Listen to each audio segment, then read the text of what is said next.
ओम नमः शिवाय। नमस्कार दोस्तों, आपका हमारे YouTube चैनल धार्मिक कथाएं और कहानियां में स्वागत है। आज मैं आपको सोमवार व्रत की संपूर्ण व्रत कथा सुनाऊंगी। अगर आपको यह कथा अच्छी लगे तो आप वीडियो को लाइक, सब्सक्राइब और शेयर जरूर कीजिएगा। आइए सुनते हैं सोमवार व्रत की कथा। एक साहूकार बहुत अमीर था। उसके पास धन की कोई कमी नहीं थी। साहूकार के पास सभी सुख और ऐश्वर्य के साधन थे, किंतु उसको एक ही दुख था कि उसके कोई औलाद नहीं थी। दिन रात वह इसी चिंता में लगा रहता और वह पुत्र पाने के लिए हर सोमवार को भगवान चंद्रदेव व शिव जी की पूजा करता व व्रत रखता था।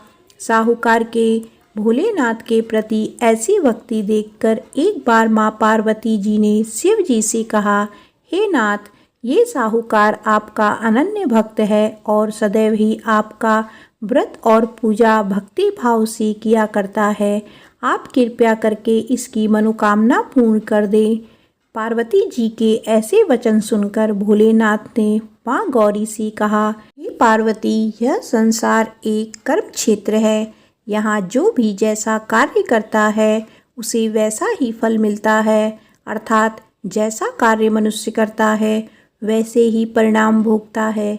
किंतु माता पार्वती आग्रह पूर्वक बोली, हे महादेव, यह आपका अनन्य भक्त है।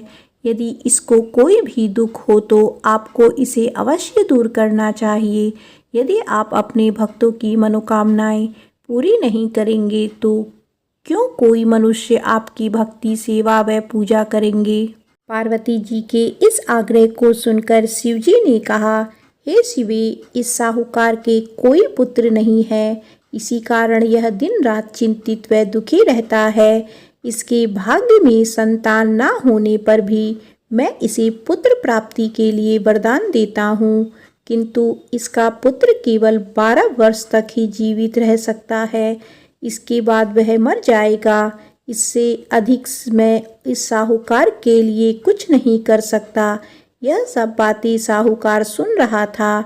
उसे यह सारी बातें सुनकर ना कोई खुशी हुई और ना ही कोई दुख। वह पूर्वत शिव जी की पूजा व व्रत करता रहा।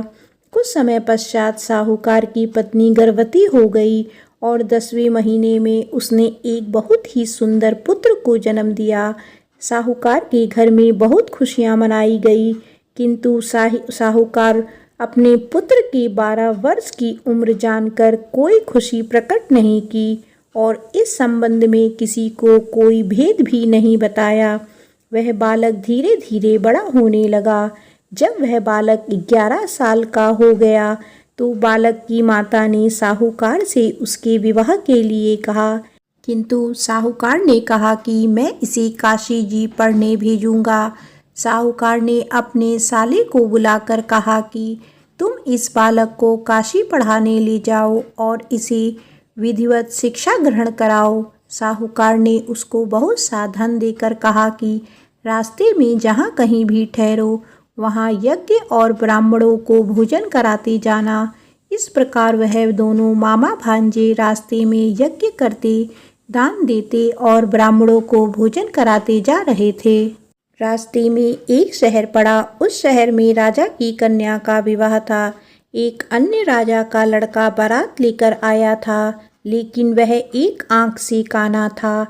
लड़के के पिता को इस बात की चिंता थी कि वर को देखकर कन्या के माता पिता विवाह में किसी प्रकार की अड़चन न डाले। इसी कारण जब उन्होंने साहूकार के अति सुंदर बेटे को देखा तो उसके मन में विचार आया कि क्यों ना इस लड़के से विवाह का कार्य पूर्ण करा लिया जाए। यह विचार कर उसने लड़के और उसके मामा से कहा कि यदि आप फेरी व कन्यादान का कार्य पूर्ण करा देंगे तो आपकी बड़ी कृपा होगी और हम आपको बहुत सारा धन देंगे।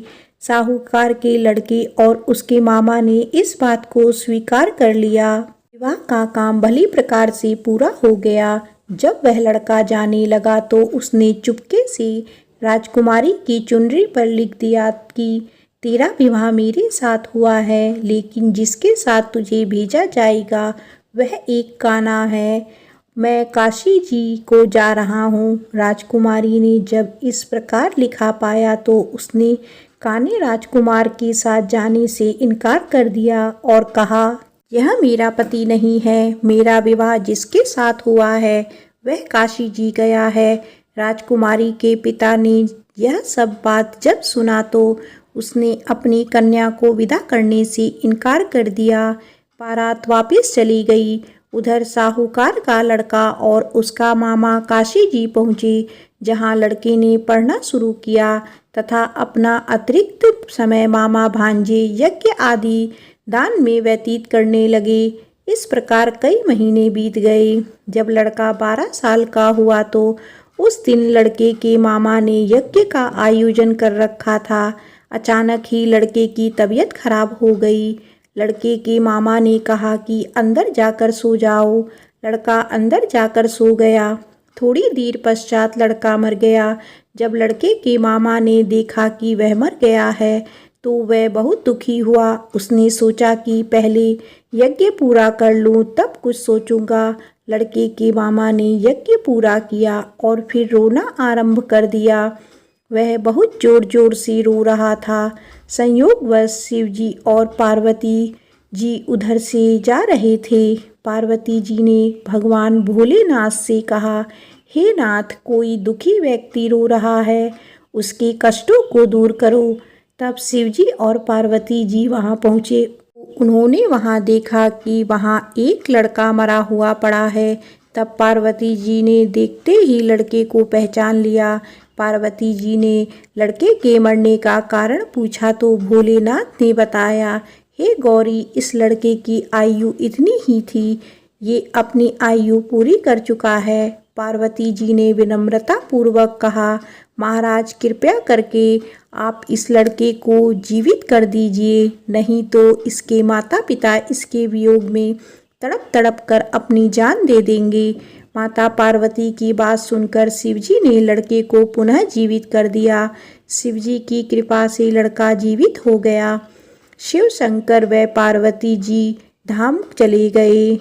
शिक्षा पूरी होने पर लड़का और उसका मामा पहले की तरह यज्ञ करते, ब्राह्मणों को भोजन तथा दक्षिणा देते हुए अपने घर की ओर चल दिए। रास्ते में दोनों उसी शहर में आए जहाँ पर उस लड़के की शादी हुई थी। वहाँ पहुंचकर दोनों ने यज्ञ करना शुरू कर दिया। जब वे दोनों यज्ञ कर रहे थे तो उस लड़के के ससुर यानी वहाँ के राजा ने, जो उधर से घोड़े पर बैठकर अपने सेवकों के साथ जा रहा था, ने लड़के को पहचान लिया। राजा ने महल में ले जाकर दोनों की खूब सेवा की। कुछ समय बाद राजा के महल में रहने के बाद लड़के ने राजा से जाने की आज्ञा ली। राजा ने अपनी लड़की को लड़के के साथ विदा किया और साथ में बहुत सारा धन व दास दासियां भी भेज दी। जब वे अपने शहर में आए तो लड़के के मामा ने कहा, पहले मैं तुम्हारे माता पिता को तुम्हारे आने की खबर सुना आता हूँ, तब तक तुम पत्नी सहित यहाँ आराम करो। ऐसा कहकर लड़के का मामा साहूकार को अपने पुत्र के आने की खबर देने चला गया। घर आकर उसने देखा कि उसकी बहन और बहनोई छत पर बैठे हुए हैं। उन्होंने यह प्रण कर रखा है कि यदि उनका बेटा जीवित लौट आया तो वह छत से नीचे उतर आएंगे, नहीं तो छत से कूदकर अपने प्राण त्याग देंगे। इसके लड़के के मामा ने जब यह समाचार उन्हें सुनाया कि उनका लड़का जीवित लौट आया है तो उन्हें विश्वास नहीं हुआ। तब लड़के के मामा ने शपथ खाकर कहा कि आपका पुत्र अपनी स्त्री और बहुत से धन और दास दासियों सहित घर आया है। तब साहूकार और उसकी पत्नी छत से नीचे उतर आए तथा प्रसन्नता के साथ अपने बेटे और बहू का स्वागत किया। सभी प्रसन्नता के साथ रहने लगे। इस प्रकार भक्ति भाव से जो भी प्राणी सोमवार के व्रत का पालन करता है तथा प्रेम पूर्वक इस कथा को सुनता या पढ़ता है तो उसके सभी कष्ट दूर होते हैं, सभी मनोकामनाएं पूर्ण होती हैं और इस लोक में सभी सुख सुविधाओं को भोगकर अंत में उसे शिवलोक की प्राप्ति होती है।